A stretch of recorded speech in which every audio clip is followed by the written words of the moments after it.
Parece un recurso fácil en el relato del viajero recurrir siempre al asunto de la despoblación cuando recorre tierras del señorío de Molina. Sin embargo, aunque resulte doloroso, es un hecho de tanta evidencia que tomar conciencia de ello debería servir al menos para buscar las razones y plantear posibles soluciones.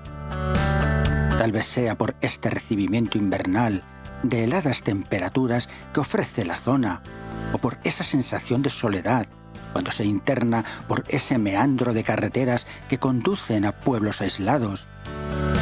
El caso es que el viajero reflexiona sobre unos datos evidentes, y más si resultan de un estudio realizado en la comunidad de Castilla-La Mancha, en la provincia de Guadalajara, sobre medidas contra la despoblación y para el desarrollo del medio rural. En total, dice el citado estudio, un total de 208 municipios de la provincia están en riesgo extremo de despoblación. El viajero puede citar un buen puñado de pueblos que sirvan de ejemplo. Los ha visitado, recorrido, hablado con sus gentes, de sus problemas y, por supuesto, también de las riquezas tanto culturales como históricas que conservan en su territorio. Han quedado documentados pueblos con menos de 10 habitantes como Castilnuevo, Torremochuela, Angón o Valtabrado del Río. Y no alcanzaban los 20 en el censo del año 2023 localidades como Alcolea de las Peñas, Alique, Baños de Tajo, Bañuelos, Barrio Pedro, Congostrina, Chiquilla, Estriágana, Fuenbellida, Monasterio, Pinilla de Molina, Terzaga, en fin, y muchos más, hasta esa línea que el viajero considera roja de alerta máxima o riesgo total, que es la de menos de 50 habitantes, con un total de 97 municipios. Con el castillo de Molina de Aragón como eterno guardián del señorío, la carretera comarcal 210 deja atrás su impresionante presencia y comienza un trayecto ondulado en busca de muchos de esos pueblos que confirman la amenaza ya comentada.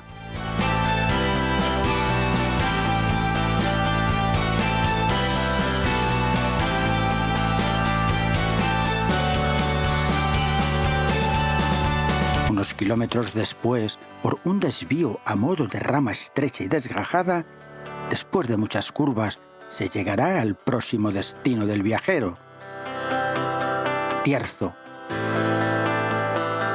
Antes de asomar el caserío, un par de carteles anuncian su presencia, también algunos lugares de interés. Unos metros después, una rocalla jardinada esconde una sorpresa que más tarde merecerá una visita más detenida. Y por fin, de forma muy discreta, la carretera se interna en Tierzo, donde se convertirá en calle hasta llegar a la plaza de la iglesia.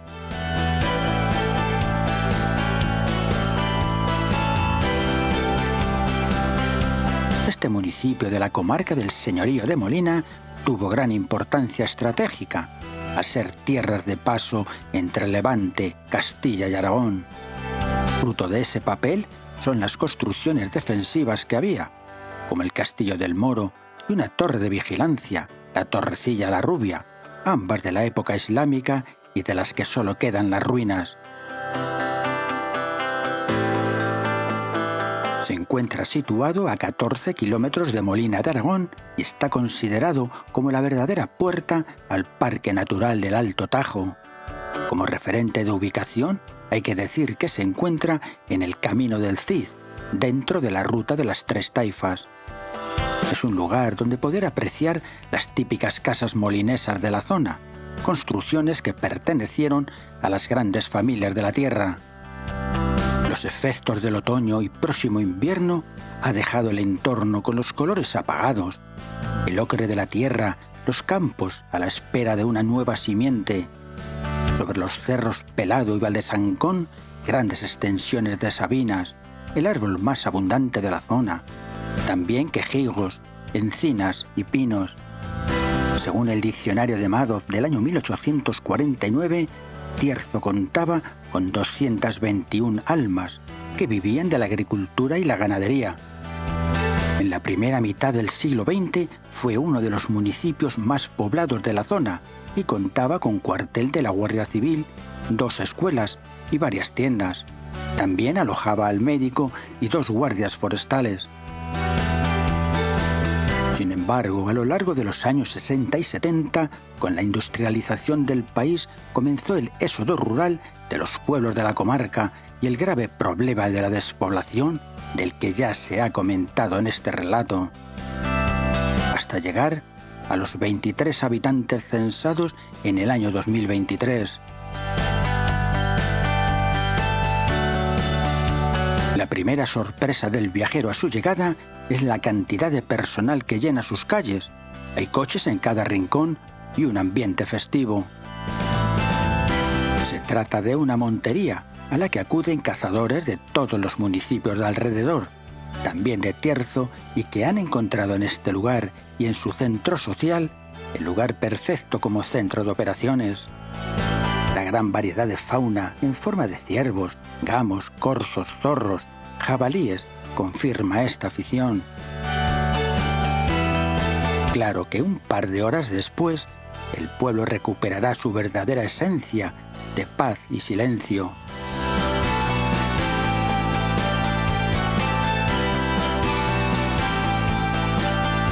Ana Fabián Martínez es la alcaldesa de Tierzo. Con ella el viajero encontrará la mejor anfitriona para conocer los encantos y secretos del caserío. Y como por algún lugar hay que comenzar, siguiendo un camino que sale por detrás de la iglesia, llegarán al conocido como Paraje del Salobre, un merendero ubicado en un entorno de lo más agradable. Ha sido realizado utilizando materiales naturales, especialmente las piedras y las maderas. Ana, ¿dónde estamos?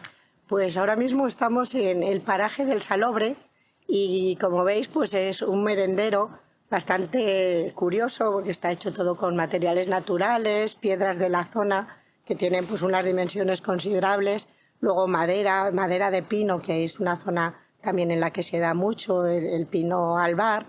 Y bueno, este merendero en realidad no existía el paraje, pero al estar en un entorno tan bonito y tan típico de esta zona, pues como os digo, rodeado de sabinas, enebros, y además recibe este nombre pues porque justo aquí hay un nacimiento de agua salada, que luego, bueno, la verdad que la cantidad no es muy abundante, pero sí que hay en determinadas épocas en que emana con más abundancia. Luego ese agua va a parar al arroyo del pueblo y de ahí al río Bullones. Decidimos hacer este merendero aquí, pues es un poco para dar un poco al Salobre esa importancia que nosotros creíamos que tenía y que creemos que tiene, y la verdad que es una zona muy chula pues para merendar, vienen los niños a jugar, está aquí además al lado del campo de fútbol y es una zona pues muy agradable en todas las épocas del año. A poco más de 2 kilómetros, en la carretera Fuenbellida, se encuentra uno de los referentes de Tierzo, la Casa Fuerte de Vega de Arias, o Casa del Cid. Se trata de un palacio fortaleza del siglo XIII, declarado Monumento Histórico Artístico en 1975. Dice la tradición que aquí se alojó el Cid en su destierro de Burgos a Valencia. Es un edificio de arquitectura civil-militar en el que destaca un gran patio de armas y un alto murallón almenado. El portón de entrada es de sillería con arco apuntado, un escudo de piedra y protegido por un elegante matacán. En el interior, al que no se puede acceder, hay un conjunto de edificios donde destaca una torre desmochada del siglo XII con 2 pisos. Aunque posee traza militar, se trata de una casa señorial de campo, típica de los siglos XII al XIV. Perteneció a diversas casas de la nobleza del territorio, entre ellas las del mayorazgo de Salinas y las de Castejón de Andrade. En el siglo XVIII, el edificio pasa a ser propiedad de los Araúz de Robles, manteniéndose hasta hoy como casona agrícola.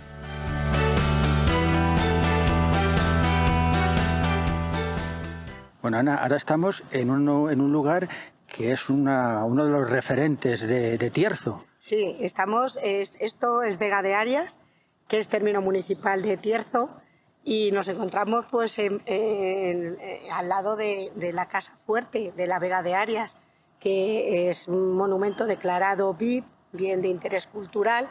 Ahora mismo pues se encuentra en un estado pues ruinoso, pero tuvo una importancia, muchísima importancia en la época medieval. Pues aquí está datado que pernoctaba el Cid con sus hijas camino de Valencia, y la verdad que es una de las casonas típicas de la zona medievales y un emblema de Tierzo, claro.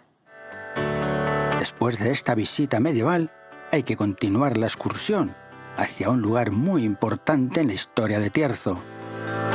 Es el barrio de Salinas de Armayá, un puñado de casas que en tiempos fue poblado, habitado por muchos vecinos, antes de ser abandonado. Ana conoce bien su historia.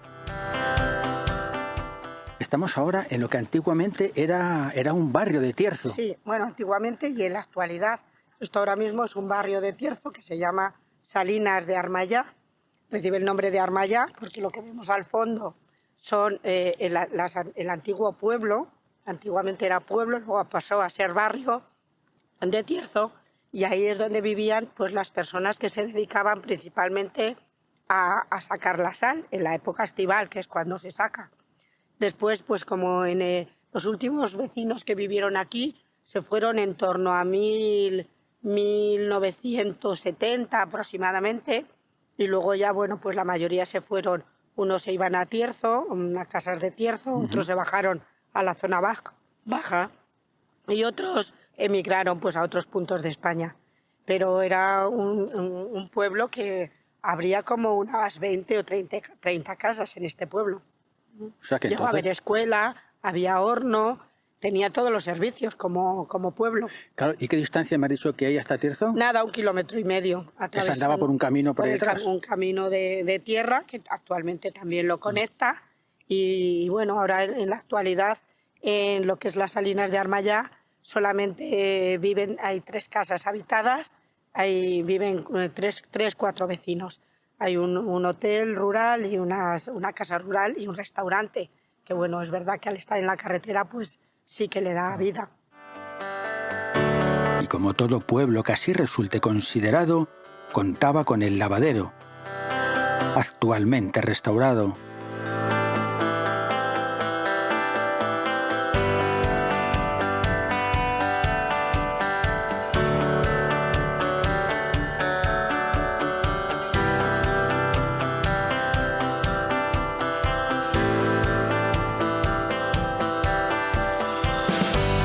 Así como con una fuente y abrevadero para el ganado. En la visita a Tierzo resulta imprescindible conocer las Salinas de Armayá, junto a la carretera que va de Molina de Aragón a Checa. Aunque utilizadas por los celtíberos y después por los romanos, pues se han encontrado restos de esta época en la zona, parece ser que fueron los árabes quienes comenzaron la explotación directa de la sal. La red de fortificaciones establecida por los musulmanes necesitaba el abastecimiento regular de sal, ya que era indispensable para conservar y almacenar alimentos en caso de que el lugar fuera sitiado. En el Fuero de Molina, a mediados del siglo XII, se hace mención a estas salinas, aunque su momento de gloria en producción y valor tuvo lugar entre los siglos XIII y XVI. En el siglo XVIII, durante el reinado de Carlos III, se realizaron importantes mejoras en sus instalaciones, en las que se obtenían hasta 18.000 fanegas de sal anuales. El resultado es el conjunto que hoy día se puede contemplar. Las Salinas de Armayá están situadas en medio del Parque Natural del Alto Tajo, a unos 15 kilómetros de Molina de Aragón, ubicadas al comienzo de la fértil Vega de Arias, pequeño valle excavado por el río Bullones. El recinto de las salinas está comprendido por el molino, mediante el cual se captaba el agua del manantial salino, el depósito de concentración y las eras de secado, las acequias y canalizaciones. La sal se extraía mediante una noria tirada por caballerías. Todo este conjunto estaba cerrado por un muro con un único acceso.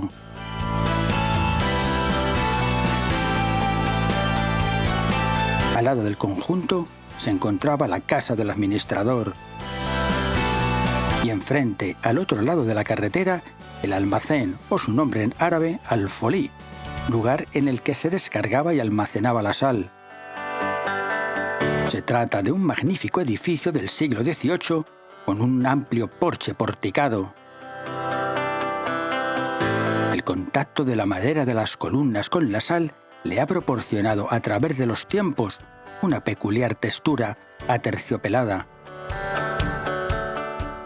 Ana, estamos en las salinas de Armayá, que además de tener un punto de referencia histórico, para ti tiene un significado bastante mayor. Cuéntame. Sí, la verdad que tiene un significado sentimental tremendo, porque bueno, mi padre siempre había vivido, él ha vivido siempre en Tierzo y siempre había visto cómo se explotaban las salinas, la importancia que había tenido las salinas en la economía de toda la zona y bueno, pues siempre nos lo contaba, que esto tenía una importancia grandísima, ya no solo la histórica que hemos dicho, sino en lo que era la economía de la zona, porque de estas salinas vivían en salarios muchas familias de la zona, no solo de Tierzo. Aquí venían a explotar la sal de gente de Taravilla, de Baños, de Terzaga. Entonces, es verdad, esto perteneció a la corona. Anteriormente pues ha pertenecido, son celtibéricas, lo cual nos remontamos a una época de la historia y luego han ido pasando a lo largo de la historia tanto por la corona como por muchas familias aristocráticas del país. Y bueno, pues siempre habían sido explotados la mayoría de los trabajadores de la zona, aunque es verdad que subsistían también con los salarios que les pagaban, pero no dejaban de estar explotados. Y nuestro padre siempre nos lo contaba así. Entonces, bueno, pues luego pasó a ser propiedad de una familia aristocrática que tenían muchas propiedades por la zona del Escorial y por la zona de Madrid, y no sé, eso desconozco cómo llegó a sus manos, pero como en los años 90 o así, decidieron ponerlas en venta, porque estaban en un estado ruinoso, sobre todo los edificios. El edificio que tengo a mi espalda, que es el salero, donde se guardaba toda la producción de sal. Y mi padre, pues bueno, con todos sus ahorros de toda su vida e incluso pues eso, pidiendo ayuda a familiares y tal, pues las compró. Y para nosotros, para mis hermanos y para mí, pues la verdad es que fue... le apoyamos un montón, aunque es verdad que pues, se empeñaba un poco, pero él había tenido tanta ilusión toda la vida con poder conseguir algo así, que bueno, pues las adquirió.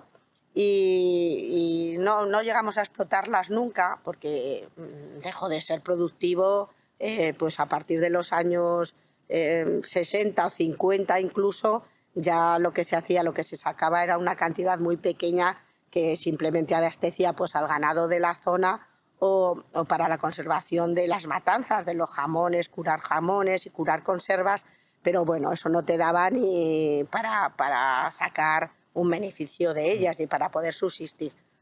Pero bueno, tenía su valor sentimental, mi padre creía que esto era pues importante para él y bueno, pues en vez de tener sus ahorros en el banco, pues dijo, voy a dejar esto a mis hijos. ¿Y la familia la conserváis? Y nosotros, los hermanos, la conservamos. Hubo un tiempo que en toda la Vega, porque no solamente son lo que es la salina, sino tiene una superficie de 75 hectáreas, pues tuvimos un tiempo, nos dedicamos a la agricultura y a la ganadería y tuvimos unos años vacas que bueno, pues que nos servían pues para seguir con nuestra explotación agrícola y ganadera. Pero bueno, ahora ya ha llegado un momento en el que nosotros somos ya más mayores los hijos, nuestros hijos han tomado otros caminos en su vida y ahora estamos en un tiempo en el que estamos decidiendo si vender o conservar o mantener. La casa rural y restaurante de las Salinas de Armayá está situada al pie de la carretera. Ya de retorno al pueblo, un centenar de metros antes de llegar, se encuentra la Fuente del Santo, de la que dicen nunca deja de manar abundante agua. Algo más abajo, el antiguo lavadero público, el cual recoge el agua de la fuente y que posteriormente servirá para regar los huertos de alrededor. Ya comentaba el viajero sobre la rocalla que se encontró al llegar a Tierzo. En lo más alto se conserva, bien restaurada, lo que se conocía como zaurda. Eran estas unas pequeñas y singulares construcciones hechas de piedra, cuya cubierta se cerraba con ramas de sabina. Su función era guardar los cerdos de los vecinos. Se pueden encontrar por el pueblo varias de estas pequeñas chozas rehabilitadas. Estos son las zaurdas. Sí. Cuéntame, ¿qué son unas zaurdas? Pues estas pequeñas edificaciones son las casas de los cerdos. O sea, es donde las familias, cada familia del pueblo, algunos tenían a los animales en las cuadras debajo de sus casas, pero otras familias las tenían en estas pequeñas edificaciones que se llaman zaurdas, que como vemos son minúsculas, cabe pues un cerdo o a lo sumo dos.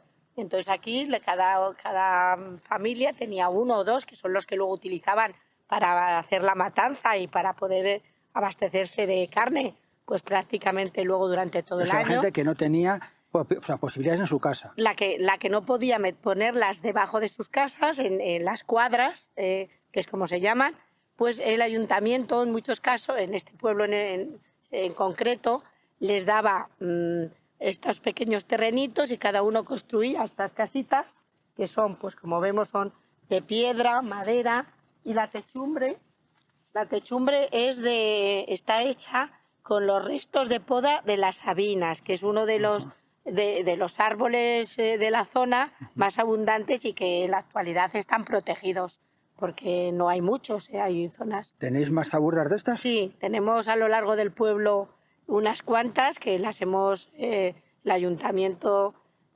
consideramos que era pues algo emblemático y algo típico del pueblo y no hemos querido que desapareciesen y las hemos conservado. Algunas eran privadas porque una vez que ya el terreno y las construían los vecinos, pues pasaban a ser propias y algunos vecinos pues nos dejaron que el ayuntamiento interviniese en ellas, rehabilitándolas y consiguiendo así que no se pierda lo que es una cultura tradicional. Este tipo de corralito, vamos a decirlo así, ¿son frecuentes en el señorío de Molina? Sí, las ha habido en muchos pueblos de la comarca, pero claro, desde que la gente dejó de utilizarlas para tal fin, pues la mayoría de ellas, yo la verdad que no recuerdo ahora mismo si en algún pueblo están, porque al fin y al cabo es una estructura muy básica y ha terminado por derrumbarse y destruirse.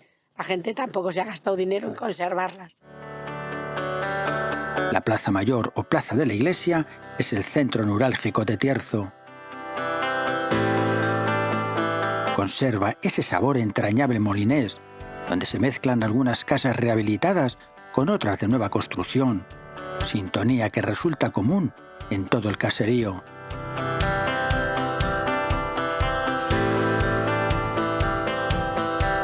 Sin embargo, hay dos protagonistas que merecen toda la atención. Una es la fuente situada junto a la escalinata de la iglesia. Fue construida en el año 1999 sobre otra fuente anterior. De formas suaves y con detalles curiosos, está hecha de piedra arenisca y es obra del escultor molinés Martín Mendieta. Se podría decir que la música ambiental de Tierzo tiene su origen en los dos chorros de agua que emanan por sus caños. El otro protagonismo corresponde sin duda al edificio más representativo, la iglesia de la Natividad de la Virgen. Es un templo de sencilla estructura y sin grandes detalles arquitectónicos. Fue construido entre los siglos XVII y XVIII. Su origen es medieval aunque ese primer estilo fue transformado en posteriores obras de restauración. Es de nave única, alargada, dividida en 4 tramos por arcos que se apoyan sobre pilares adosados a los muros. La torre espadaña, con vanos para 2 campanas, está orientada hacia el oeste.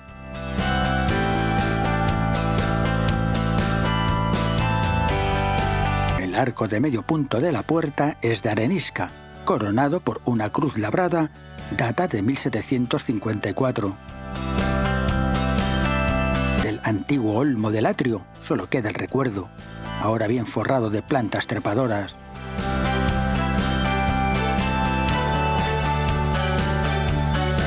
Ya en el interior destaca el retablo del altar mayor, una obra renacentista con diversas tallas y pinturas y que ha de ser observada como merece. En las hornacinas de las calles laterales hay varias tallas de apóstoles y santos. En lo más alto de las 2 columnas doradas del retablo hay 2 imágenes muy antiguas de San Juan Evangelista y la Virgen María. En la calle central sobresale un relieve dorado de la Natividad de María y justo encima una tabla pintada de comienzos del siglo XVI. Dignos también de observación son los diversos retablos barrocos que se pueden contemplar a lo largo de la iglesia.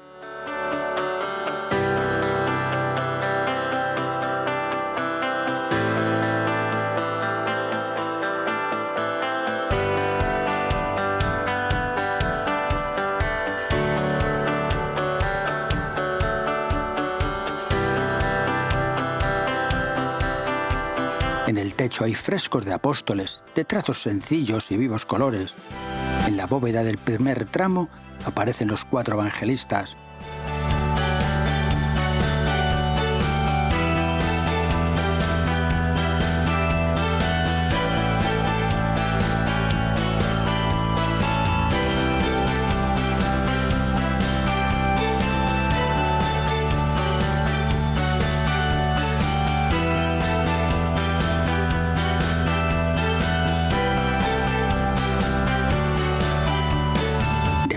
Muros cuelga un cuadro singular, fechado en 1845, que explica la tradición de los capirotes de Tierzo, una historia que merece ser contada. Se trata de una ofrenda o esvoto que, según consta, sirve para recordar el origen de esta romería que data de 1653, cuando los tierzanos se encomendaron a la Virgen después de que una epidemia de cólera matara a 21 vecinos en poco menos de 3 meses. La ofrenda consistía en ir andando en procesión, cantando y rezando letanías y rogativas hasta la ermita de la Virgen de la Hoz, pasando por Teroleja y Ventosa. El historiador Antonio Herrera Casado lo cuenta de esta manera. En el cuadro aparecen los vecinos de Tierzo en la festividad que durante muchos años se ha venido celebrando en el lugar con el nombre de los capirotes. Una procesión de figuras cubiertas de blanca vestimenta y picudos cucuruchos forrados del mismo color, calzados con zapato negro y media blanca, y llevando una vela en la mano caminan por una pradera. Delante de ellos aparece una niña ataviada con traje de flores y corona de reina. Otro capirote vestido de negro lleva el estandarte y detrás de la procesión aparecen 2 figuras de sacerdotes revestidos. Al fondo, a la derecha, un paisaje rocoso con una ermita. Esta tradición, olvidada a causa de la emigración, ha sido recuperada en el año 2000.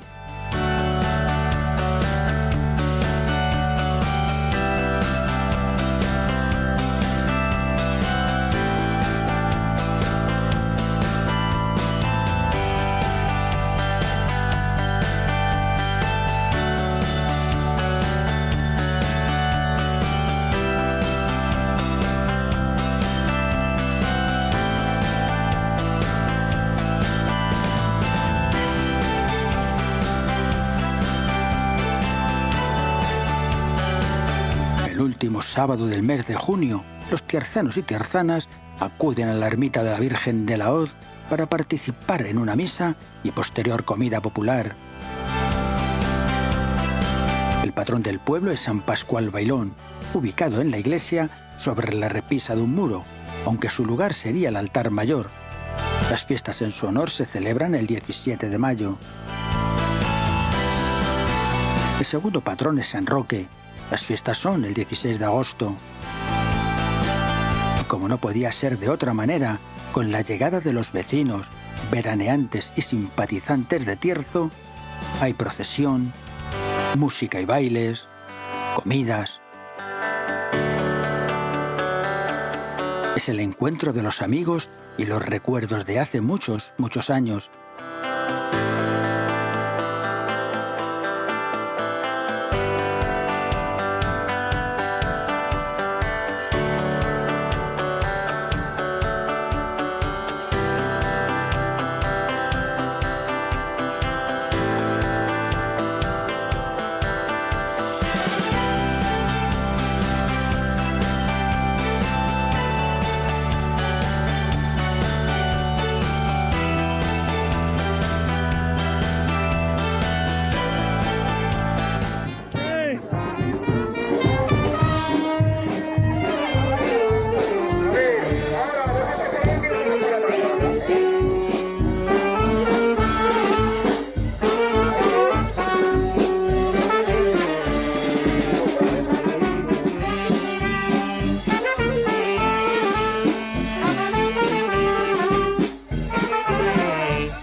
Nosotros a la izquierda.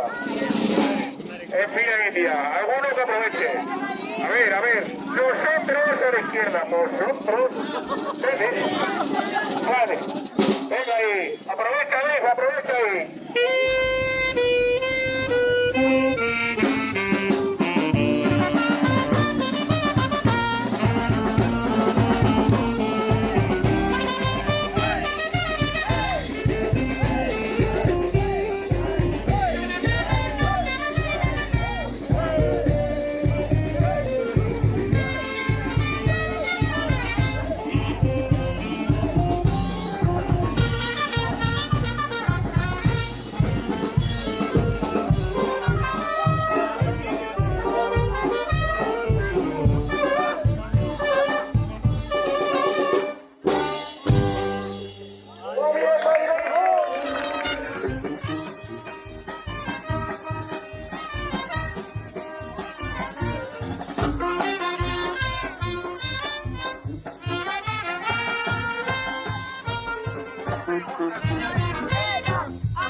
Piensa el viajero en tranquilo paseo como a veces las casualidades provocan que un pueblo resulte sinónimo de literatura y teatro de un suceso desgraciado.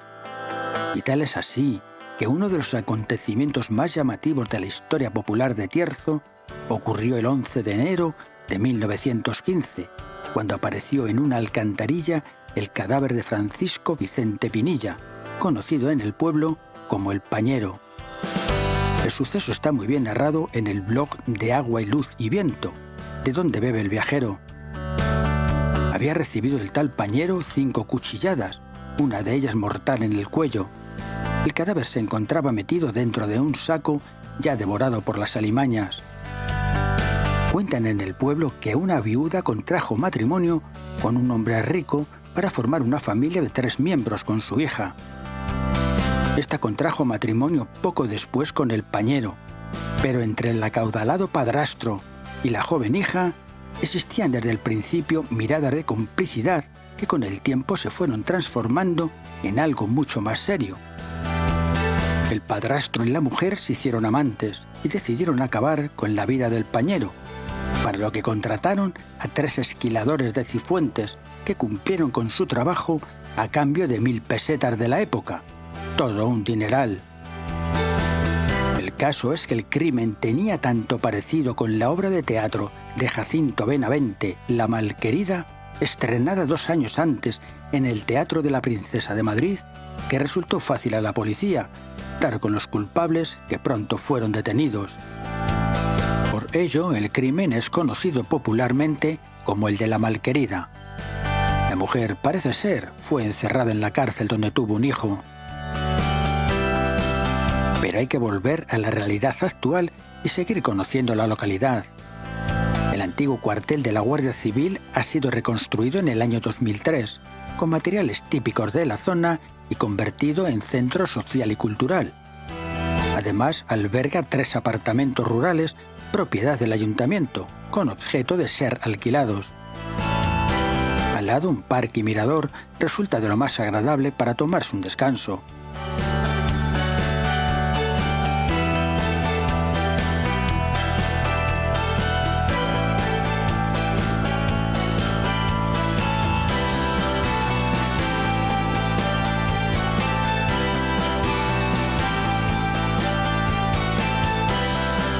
En otro edificio también de buena presencia, el centro médico.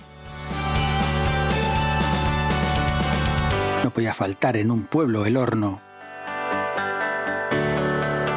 Edificio también rehabilitado con materiales de la arquitectura tradicional: piedra, barro y madera. Antiguamente los vecinos del pueblo cocían semanalmente aquí el pan que se amasaba en sus casas.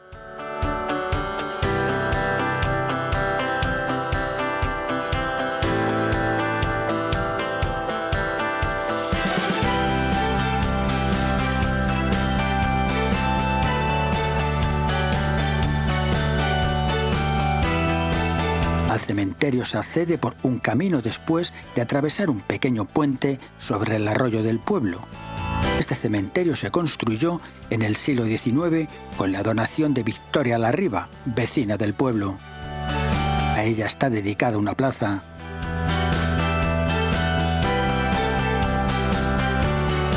En la parte baja del pueblo, en mitad de una plaza, la Fuente del Pilón. Tiene en el centro un monolito del que emanan 2 caños que vierten el agua sobre un abrevadero. Grabado sobre la piedra, el año de su construcción, en 1869. Por un camino bien asfaltado se llega a la zona deportiva, situado a las afueras del pueblo. Canchas de fútbol y baloncesto, frontón y tenis, y zona infantil.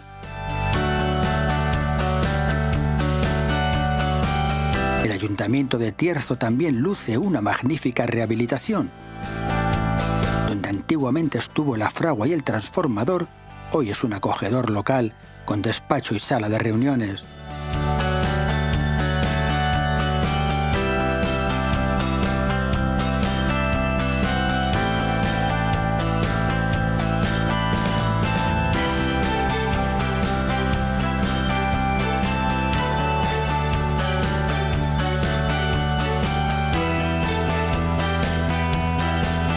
Sin duda, el mejor lugar para mantener una interesante conversación con la alcaldesa Ana Fabián Martínez. Qué paradoja tan agradable recibe el viajero cuando, más que visitar, descubre las riquezas que guardan tantos y tantos pueblos de esa España despoblada. Tierzo, sin duda, es uno de ellos. Sabor por lo auténtico, por recuperar la memoria de aquellos elementos que un día resultaron imprescindibles para la subsistencia. La lucha constante de sus responsables y vecinos por mantener las esencias de un pasado reciente y con la intención de que sus hijos en un próximo futuro tomen el relevo.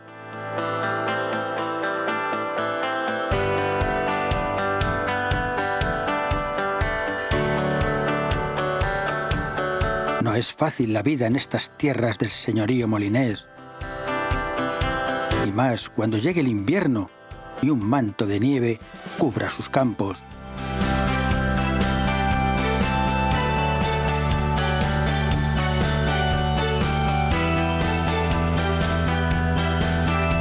Después de una jornada tan intensa y agradable, es el momento de decir hasta siempre a Tierzo. El viajero continúa su camino